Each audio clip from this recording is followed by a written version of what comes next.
Oke, pertama ini kita bisa lakukan tutorial bersama bagaimana sih melakukan uji validitas dan reliabilitas dengan menggunakan aplikasi SPSS. Nah, pertama di sini saya kasih contoh di file Excel yang sudah saya kirim di WA Group itu. Di sini ada 11 butir pertanyaan dari pertanyaan 1 sampai 11 dengan jumlah total respondennya ada 20. Kita susun responden vertikal dari atas ke bawah untuk pertanyaannya dari kiri ke kanan atau horizontal. Nah, ini saya cuma kasih contoh untuk butir pertanyaan variabel satu aja. Sementara kalau di dalam penelitian itu kan kita menggunakan berbagai variabel independen, bisa X1, kemudian X2, dan seterusnya, seperti itu. Nah, ini saya cuman kasih contoh untuk simplifikasi saja latihan. Di sini saya menggunakan untuk menjawab proksi variabel X1, saya menurunkan butir pertanyaannya ada 11. Misalkan tadi yang di PPT ya, contoh untuk melihat perspektif pandangan masyarakat terkait tadi bagaimana bantuan ketika kita meminta bantuan ke saudara atau teman itu seperti apa pendapatnya, apakah setuju atau nggak setuju, seperti itu. Nah, disusun berdasarkan skala Likert ya, yang mana bernilai dari 1 sampai 5. 1 itu sangat tidak setuju, 2 biasanya tidak setuju, 3 netral, 4 setuju, 5 itu yang paling tinggi sangat setuju. Nah, dari setiap responden itu pastinya kan memiliki pandangan atau persepsi yang berbeda-beda. Dia mungkin sangat setuju, mungkin hanya cukup setuju aja, atau bahkan tidak setuju. Hasilnya akan berbeda-beda. Misalkan di sini untuk pertanyaan poin pertama, responden 1 itu memberikan skor 2. Sementara responden 2 juga sama, 2. Responden 3, 1. Responden 4, 3, dan seterusnya sampai responden terakhir 20. Nah, kita susun hingga pertanyaan terakhir. Nah, belum selesai sampai itu, kita tambahkan kolom tambahan di sini, di kolom M ya, totalnya, total skor masing-masing responden. Nah, setiap responden, hasil skor untuk setiap butir pertanyaan, setiap responden ini kita jumlahin. Responden pertama kita jumlahin skornya dari pertanyaan pertama sampai 11 dengan rumus formula sum kurung buka B3 sampai dengan baris L3. Lalu kita tarik ke bawah. Ketemulah skor masing-masing responden. Kita susun dulu ya untuk butir pertanyaan variabel independen pertama, X1. Nah, bagaimana untuk melakukan uji validitasnya? Tentunya kita menggunakan aplikasi SPSS dulu. Bisa dibuka bareng-bareng aplikasi SPSS-nya. Semoga semuanya udah keinstall lah. Kalau SPSS kan dasar banget ya buat kalian.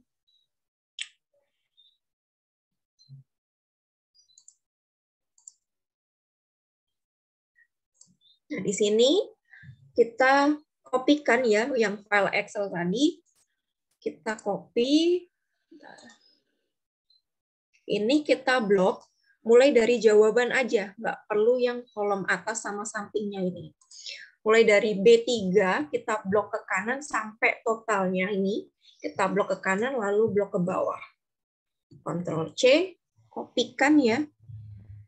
Pindah, buka lagi ke SPSS-nya. Di bagian ini agak nge-lag kayak ya. Di bagian data view. Di bagian data view ini kita taruh paling pojok atas ini, Ctrl V. Kita pastekan di sini. Nah, ini yang paling atas kan masih kosong ya, labelnya masih kosong, masih berupa var 00001 sampai var 0012. Ini belum ada namanya karena kita baru saja mengkopes datanya aja, belum mengganti variabel name-nya di sini. Nah, untuk menggantinya di mana? Kita klik di variabel view di sini. Nah, ini kan contoh misalkan untuk butir pertanyaan variabel independen 1 semua ya, X1 semua, tapi diturunkan ke 11 pertanyaan. Kita bisa ganti misalkan X1.1 untuk pertanyaan nomor 1, X1.2 untuk pertanyaan nomor 2. Itu terserah peneliti mau kasih nama seperti apa. Contoh seperti itu ya, X1.1 kita blok dulu aja dari var 0001 sampai 11. Yang 12 nggak usah karena ini tadi total ya. Kita blok dari ini atas sampai bawah, kemudian klik di keyboard secara bersamaan Ctrl F. Biar cepat aja sih sebenarnya ini.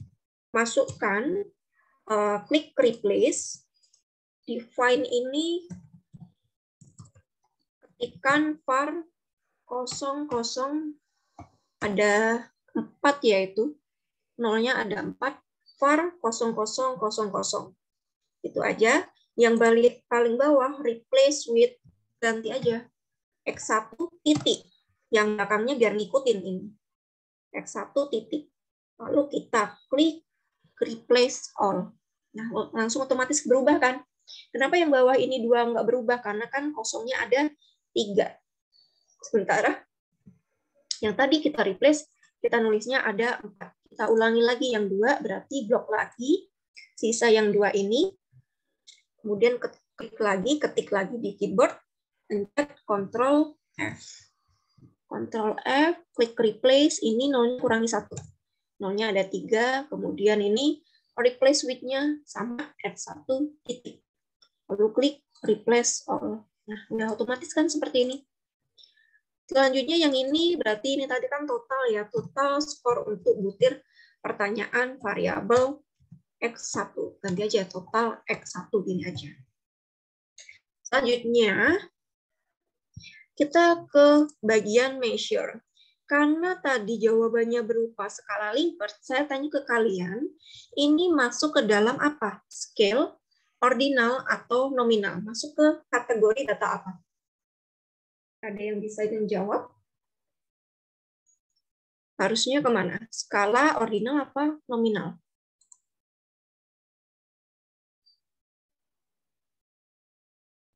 Oke, ada yang bisa menjawabnya di sini?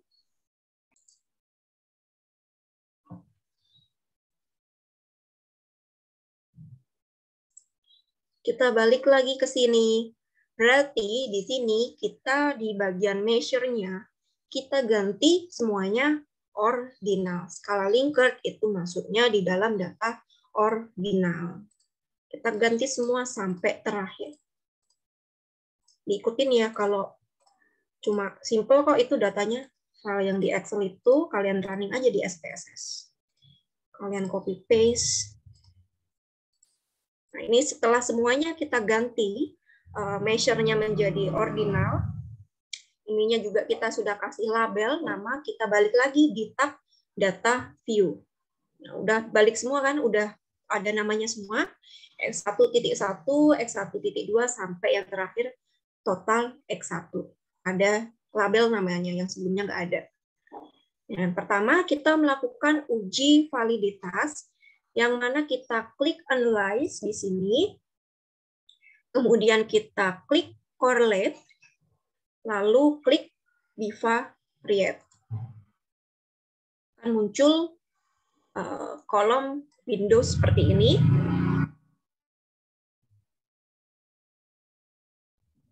Nah, kita masukkan semua, blok semua ya, yang sebelah kiri ini kita blok, Ctrl All.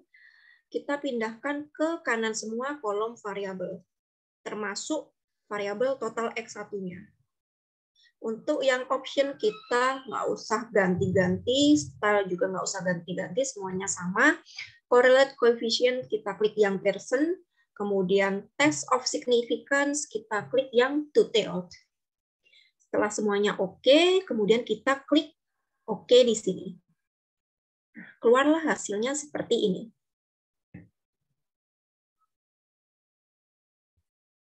Oke, keluarlah hasilnya seperti ini ya. Hasil untuk masing-masing butir pertanyaan. Kita bisa mengkopikan hasil ini, tinggal di Ctrl C, di sini kita tempatkan di sini, Ctrl C, bisa kalian masukkan di dalam Word atau masukkan di dalam Excel.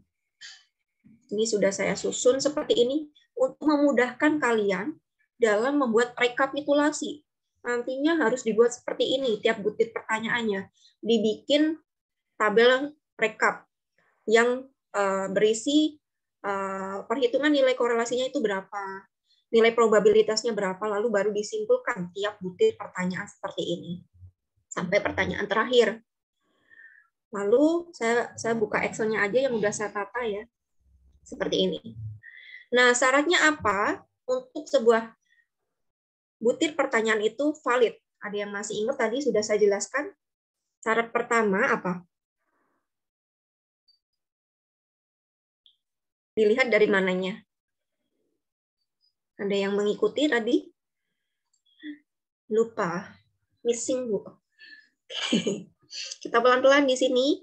Kita bisa melihat dengan berbagai langkah.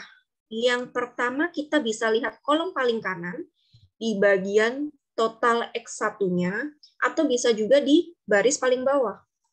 Bisa di sini. Tapi enaknya paling kanan aja ya, biar bisa urut gitu loh. Ini untuk soal pertama, soal kedua, dan ketiga. Kalau bawah agak susah kita.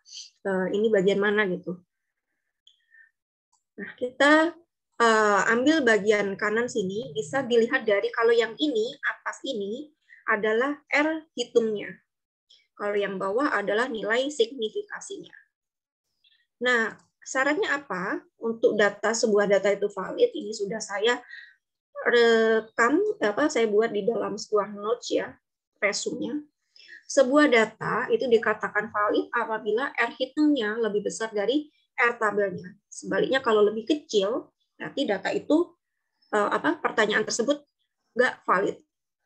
Yang kedua, dengan melihat nilai signifikasinya. Kalau kurang dari 0,05, artinya pertanyaan tersebut sudah valid. Kalau lebih dari 0,05, pertanyaan tersebut tidak valid dan perlu direvisi. Nah, pertama di sini kita lihat untuk butir pertanyaan pertama terhadap total X terhadap total pertanyaan di variabel X1, nilai R hitungnya adalah 0,642. Coba bagaimana sih cara kita mencari R tabel kalau di sini udah ketemu R hitung? Bagaimana kita menghitung R tabelnya?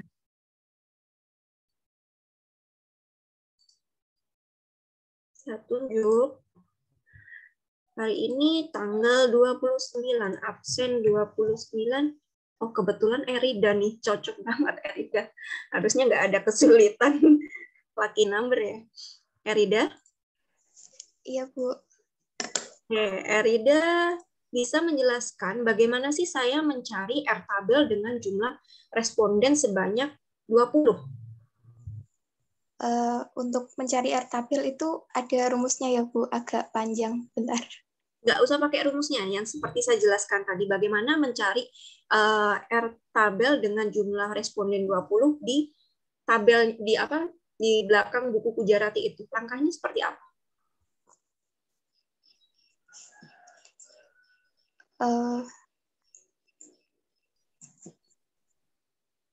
Yang ada degree of freedom tadi loh. Kalau respondennya 20, DF-nya berapa, R? 19, Bu. Kenapa 19? DF N-1. Kenapa N-nya -1?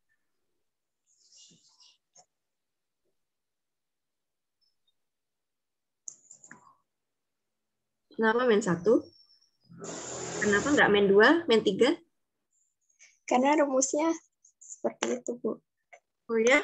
Bukan DF sama dengan N-2?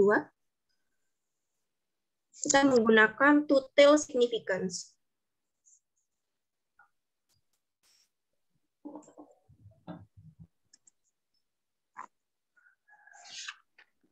Kalau di Gujarati itu halaman berapa ya?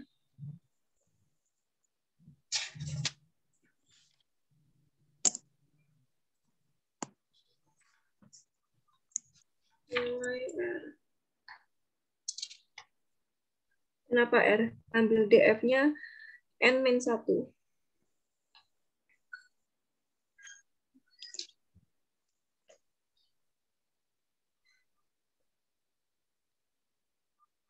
ini nggak ada ya di Oh ya, kegiatan? mohon maaf. Mm-mm. Ya, N-2. N-1 apa N-2? Ya, N-. Kamu tuh nggak konsisten. Rumusnya kan biasanya apa? Ini apa? Kok nggak ada halamannya? N-2. Jadi khusus di sini, pertama kita harus menghitung DF-nya dulu. Degree of freedom, rumusnya kan N-2. Jumlah sampel yang kita gunakan dikurangi dengan 2. Nah, kebetulan di sini kita menggunakan ada 20 responden. Berarti kan DF-nya adalah 20 min 2. Carilah DF, berarti kan 18 ya degree of freedom-nya. Carilah R tabel pada degree of freedom 18 dengan tingkat signifikasinya 5%. Ini sudah saya susun nih, sudah saya ambilkan R tabel, bisa kalian download juga. Di googling ada, di buku juga ada. Nah, ambil yang R tabel R signifikasinya 5%, ada di sini kan. Nah, kemudian urutan di 18. Ternyata R tabelnya adalah sebesar 0,4438. Ini kalian notes dulu. Kalian ketikkan biar ingat ya di sini paling atas. Ternyata nilai R tabelnya adalah 0,4438. Sementara untuk butir pertanyaan pertama nilainya sebesar 0,642. Kesimpulannya apa? Ada yang bisa jawab? Kesimpulan pertama apa? Kesimpulannya untuk pertanyaan X1 nomor 1 itu valid, Bu, karena R hitung lebih besar dari R tabel. Berapa R hitungnya untuk pertanyaan pertama, Mbak Erida? R hitungnya 0,642. Untuk nilai signifikasinya berapa, Mbak Erida? Nilai signifikansinya 0,002, artinya lebih kecil dari 0,05. Artinya? Artinya pertanyaan nomor 1 untuk X1 bisa dibilang valid. Oke, betul ya. Nanti kalian susun seperti ini. Nilai nilai R hitungnya berapa, kita bandingkan R tabelnya, probabilitasnya berapa, dilihat dari signifikasi tutelnya, apakah kurang dari alfa 0,05 atau lebih, lalu baru kesimpulannya. Nah, di sini kan konsisten ya, baik yang atas maupun bawah. Ternyata R hitungnya lebih besar daripada R tabelnya, yang menandakan butir soal pertama untuk variabel X1 ini valid, dihitung dari R hitung lebih besar dari R tabel, maupun dari tingkat signifikasinya kurang dari alfa 5%. Untuk butir pertanyaan kedua, kesimpulannya apa? Saya kasih lempar ke absen 29 tambah 11 berapa? 29 tambah 11, nggak ada ya, 20, 40 ya? Nggak ada absen 40. Siapa absen 40? Harusnya ada. Kalian nggak rename sih absen 40 siapa ini, Mas Franco?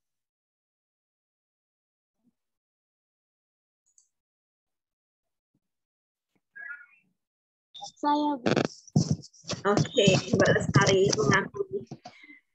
Ayo Mbak Lestari, untuk butir pertanyaan kedua. Ini valid atau nggak valid menurut Lestari? Yang nomor 2, 0,5581 ya, Bu ya? Ya. Ini valid, Bu, karena nilai R tabelnya di atas dari R, nilai R hitungnya lebih besar dari R tabelnya. Terus? Alasan yang lain? Sudah itu aja, Bu. Kalau dari tingkat signifikasinya gimana? Tingkat signifikannya signifikan karena lebih besar dari 0,5. Oke, good. Betul ya. Untuk butir pertanyaan kedua juga valid. Yang ketiga, valid nggak? Yang lain. Pertanyaan ketiga, kita random sampling lagi. Mas Syahrul Nur Fakih. Ya, Bu, ada Bu. Coba di on cam kan Syahrul. Udah, Bu. Oke. Halo. Ya. Menurut Syahrul, butir pertanyaan ketiga ini apa kesimpulannya? untuk butir ketiga, kesimpulannya yaitu apa ya, signifikan, Bu. Terus? Karena nilai R hitungnya, nilai itunya lebih besar daripada 0,05, Bu, atau 5%, Bu. Nilai itunya gimana? Nilai itunya diulangi lagi. Coba disusun jawaban Nilai R, secara terstruktur, pelan-pelan aja, pelan-pelan. Kamu gugup ya? apa namanya, nilai R hitungnya lebih besar daripada R tabelnya, Bu. R tabelnya berapa nilainya tadi? 0, R hitungnya 0,007, Bu. R hitungnya berapa? R hitung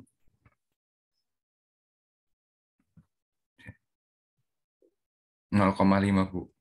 0,5 tuh yang mana? Nah, kamu lagi baca yang mana ini, Sahrul? Aku bingung. Kamu baca yang kolom mana? Baris nomor berapa? Oh, yang 3, Bu. 0,702, Bu.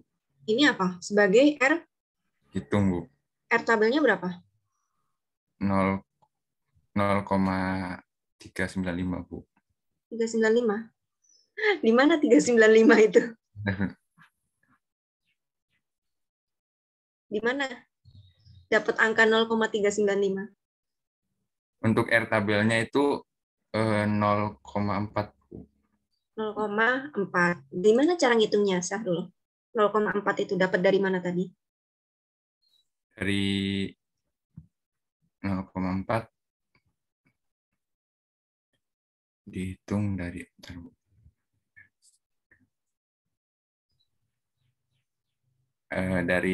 rumus n min 2, Bu. N Terus? berarti 20 min 2 18, berarti untuk itunya berarti 0,4. Oke, itunya. Kamu kalau bicara itunya tuh agak ambigu. Yang jelas itunya tuh apa, Sahrul? Nanti multitafsir. Kalau ini kan dari R hitung. Kalau dari signifikasinya gimana, Sahrul? Kesimpulan dari tingkat signifikasinya. Untuk kesimpulan tingkat signifikasinya bahwa nilai itu signifikan karena lebih dari kurang dari gimana ya? Signifikan karena apa? Ayo, karena apa? Syaratnya apa tadi? Syaratnya ini kan? Syaratnya ini tuh. Kuncinya ini kan? ya, karena kurang dari 0,05, Bu. Ya, karena nilainya kurang dari 0,05. Kalau lebih dari 0,05? Tidak valid, Bu, atau tidak signifikan, Bu. Satu lagi ya, kamu masih gugup nih. Takut nggak paham juga. Satu lagi, soal nomor 6. Valid nggak valid? Kalau kamu bisa jawab. Hah? Nomor 6 ya? Nomor 6.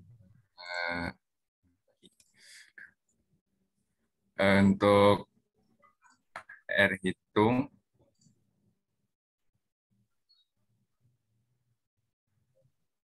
lebih. Saya tak giniin aja, tak freeze ya. Bentar.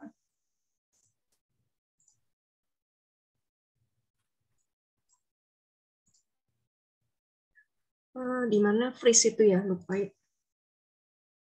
Freeze.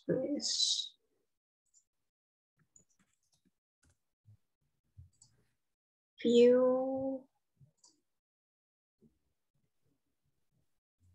Oh ini freeze ya. Freeze print. Nah ini kan nggak bakal hilang. Coba kamu simpulin. Soal butir pertanyaan ke-6, kesimpulannya apa?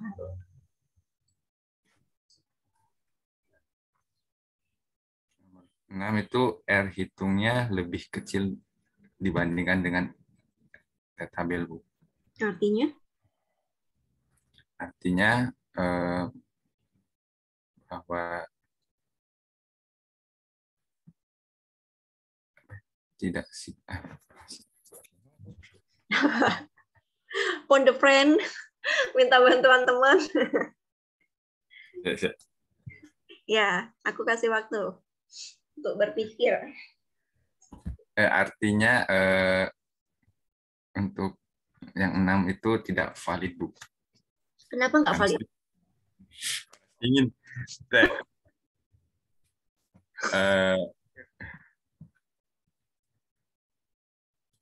Karena tadi untuk itunya apa? Ini ku rekam loh. Ya Allah, Bu, maafkan semester 3, Bu. Semester 5 ke depannya, ya Allah. Mana di-share lagi. Oke, untuk tidak valid karena lebih besar dari 0,05, Bu. Oke, tidak valid karena lebih besar atau lebih kecil Lebih kecil, Bu. dari 0,05, Bu. yang mana? Yang ini apa yang bawah? Yang kamu baca ini? Yang bawah, Bu. Yang atas dulu ya, Bu? Ya terserah kamu. Ya, tadi baca yang bawah dulu, Bu. Enggak. Kalau yang bawah gimana? Coba yang bawah ini 0,121 artinya? Tidak signifikan atau tidak valid karena lebih dari 0,05, Bu. Oke, kalau yang atas? Kalau yang atas itu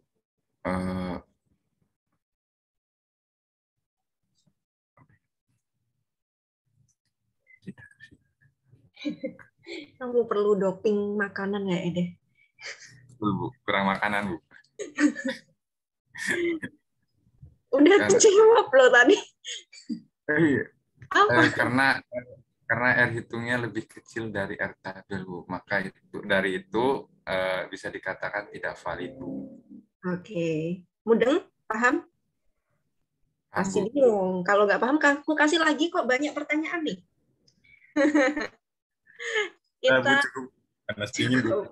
panas dingin. Di rumah kok panas dingin. Kita lanjut coba, Bastian. Bastian di sini untuk pertanyaan ke-8. Menurut Bastian apa nih?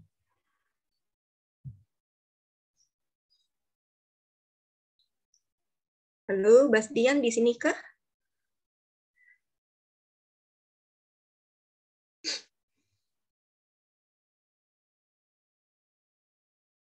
Kalau nggak ada, kita beralih ya ke yang lain.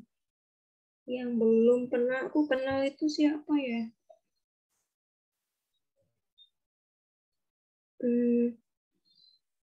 Noventi Siti Nur Aisyah.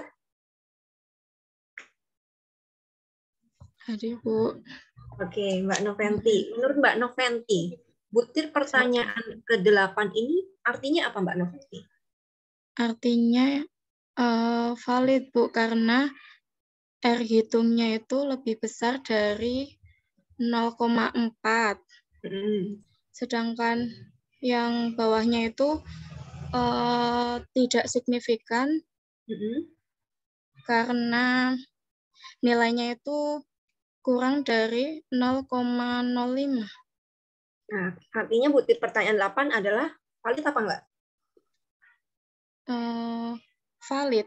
Valid ya. Gampang banget di sini. Kalau enggak tuh ini loh, di belakang tanda kodenya biasanya ya, ada bintangnya. Kalau bintang kan artinya signifikan seperti itu. Tergantung bintang 1, 2, apa 3. Kalau 3 itu biasanya 1%, 2 itu 5%, 1 itu 10%. Semakin tinggi, semakin kecil errornya, yaitu 1%, maka semakin bagus data yang Anda gunakan. Seperti itu ya. Jadi jelas banget ya di sini. Mungkin ada yang bertanya, masih bingung, bagaimana kita menentukan butir pertanyaan kita valid atau enggak dari sini, hasil korelasi dari SPSS-nya. Ada yang masih bingungkah di sini? Kita pelan-pelan aja lah. Selanjutnya, nggak ada pertanyaan, kita lakukan uji reliabilitasnya ya. Balik lagi ke aplikasi kita SPSS. Di sini tadi kalau untuk validitas tadi kita klik analyze dan correlate, tapi untuk uji reliabilitas, kita klik sama, masih di analyze, kemudian kita klik scale. Kita cari yang paling bawah ini ya, scale, lalu kita klik reliability analysis. Yang ini ya, kita klik bersama-sama, maka akan muncul pop-up, tabel pop-up, Windows pop-up seperti ini. Kita blok, tapi tidak semuanya. Hanya variabel butir pertanyaannya aja. Yang total kita unblock aja. Semuanya diblok kecuali yang totalnya. Kita pindahkan ke kanan semua di bagian kolom items. Udah ya, ngikutin ya. Kemudian modelnya kita klik alpha, tetap di alpha. Lalu statistik, di sini kita klik statistik. Kita di bagian descriptive for, checklist items, scale if item deleted. Ini diklik semua tiga-tiganya. Lalu yang di bagian kanan, inter item ini kita klik hanya correlation aja. Diklik correlation. Yang lainnya kita abaikan aja. Yang bawah-bawah ini kita diabaikan aja.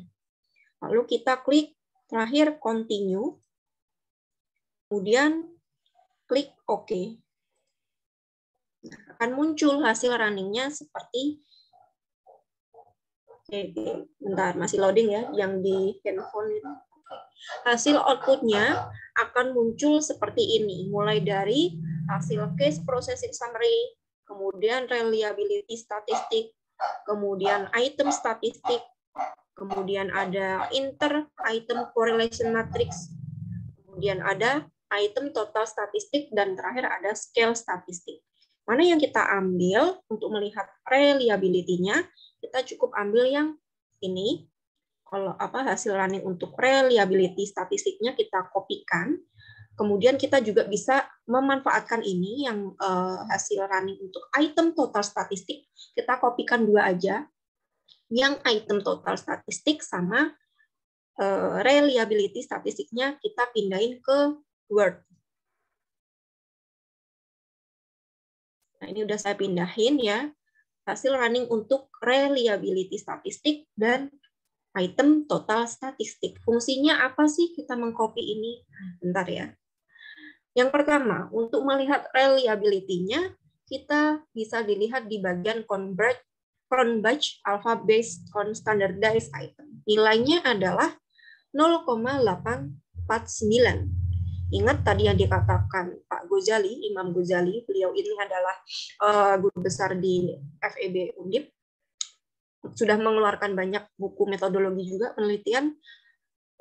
Di tahun 2018 mengatakan apabila nilai koefisien alfanya di atas 0,7, maka instrumen yang kita gunakan, instrumen kuesioner yang kita gunakan sudah reliable atau konsisten.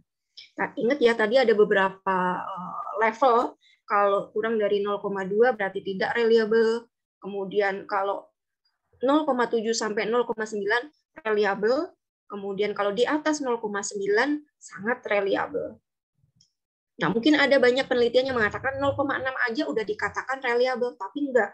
Untuk penelitian yang terbaru oleh Pak Ghazali, 0,6 itu masuk kategori cukup reliable, tapi belum untuk kategori reliable. Reliable itu 0,7 sampai 0,9. Nah, ini fungsinya apa?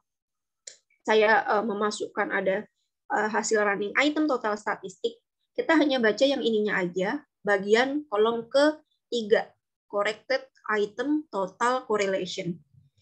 Nah, ini tersusun kan dari butir pertanyaan 1 sampai terakhir 11. Kata kuncinya ini untuk melihat validitas juga. Jadi ada 3 ya. Untuk melihat validitas butir pertanyaan selain tadi yang disebutkan Sahrul itu tadi dari R hitung dibandingkan R tabel dan dilihat dari tingkat signifikasinya. Yang ketiga adalah dengan melihat dari hasil item total statistiknya. Kalau ini harusnya kata kuncinya adalah kalau lebih dari 0,3 nilai correlation itemnya, maka butir pertanyaan tersebut dapat dikatakan valid. Tapi kalau kecil, lebih kecil dari 0,3, butir pertanyaan tersebut nggak valid. Tadi kan hitungannya dari 11 pertanyaan, kalau lihat dari sini, yang nggak valid itu kan soal nomor 6 ya. Soal nomor 6 ini nggak valid karena R hitungnya lebih kecil daripada R tabel dan nilai signifikasi tutelnya juga lebih kecil dari 0,05. Artinya kan butir pertanyaan ke-6 ini nggak valid. Konsisten nggak dengan hasilnya ini? Coba kita cek.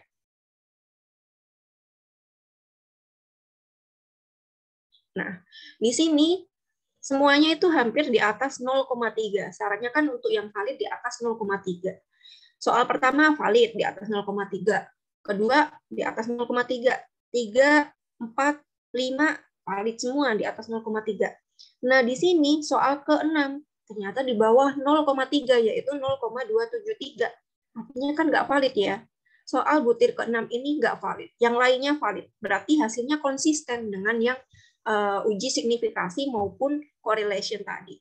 Nah, ini untuk melihat kevalidan bisa dengan 3 langkah ini. Bagaimana kalau data tersebut, instrumen tersebut nggak valid, maka harus kita revisi. Kita delete pertanyaan tersebut, kita revisi ulang. Makanya untuk melakukan penelitian primer ini butuh effort waktu, tenaga, dan biaya. Karena kan trial error sampai hasil kuesioner pertanyaan Anda itu benar-benar valid dan reliable. Nah, ini hasil uji reliabilitasnya sudah saya susun. Nanti saya kasih hasil Excel-nya dan Word-nya. Oke, cukup jelas di sini. Seperti itu, bagaimana kita menguji reliabilitas sama validitas dengan aplikasi SPSS. Ntar saya stop dulu.